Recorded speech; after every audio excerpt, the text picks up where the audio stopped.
Now let's continue interpreting the verses of Surah Al-Hashr from verses 12 to 17. In this verse, Allah Almighty confirms the lies and the fear of hypocrites. They will never stand with the Jews of Banu al-Nadir, nor will they support or fight alongside them. If they were to fight alongside them, they would flee from confronting the Muslims in battle, leaving the Jews alone. This is because of their cowardice, dishonesty, and hypocrisy. This is a signal to Muslims that the Jews and those who support them are weak, and their ranks are scattered. It also shows that Allah Almighty supports Muslims against their enemies. This verse tells us that the hypocrites fear Muslims more than they fear of Allah Almighty. For this reason, Allah Almighty describes them as those who do not comprehend. People should fear Allah Almighty alone. He is the one who can give and take from us, and He is the one who benefits and harms. He alone deserves to be feared. Allah Almighty informs us in this verse about the coward and the panic of the Jews and the hypocrites. They can't confront the Muslim armies in battle. Instead, they combat them from behind strong walls. They also have hidden grudges against each other. Although they may seem united and cooperative on the surface, their hearts are actually divided and they do not agree on anything. They are the opposite of the believers. The armies of Muslims are faithful and united in obedience to Allah Almighty and His Messenger. They are furious towards the disbelievers and merciful among themselves.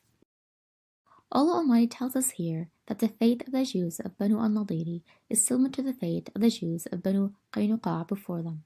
The Messenger, peace be upon him, banished the Jews of Banu Qaynuqa because they violated their treaty with him and attacked a Muslim woman, even killing a Muslim man. Betrayal and breaking of promises are some of the most significant traits of Jews since the beginning of creation. This verse compares hypocrites to Shaitan, who tempts people to sin and do bad deeds, but then abandons them later. On the Day of Judgment, he will claim that he didn't do anything and that he fears Allah Almighty. Disbelievers fell for the false assurances of protection and support from the hypocrites, and they did not realize that their promises are like the promises of Shaitan. This verse describes the final punishment for hypocrites and disbelievers, eternal suffering in the fire of hell.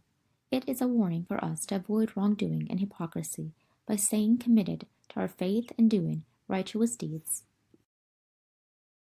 The Ansar are people of Medina who believed in Allah Almighty and His Messenger, peace be upon him, supported him, and embraced the state of Islam in their homes.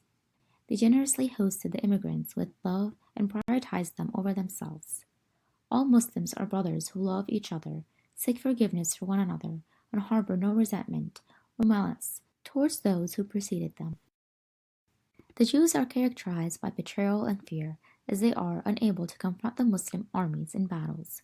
Instead, they fight them from behind fortified strongholds.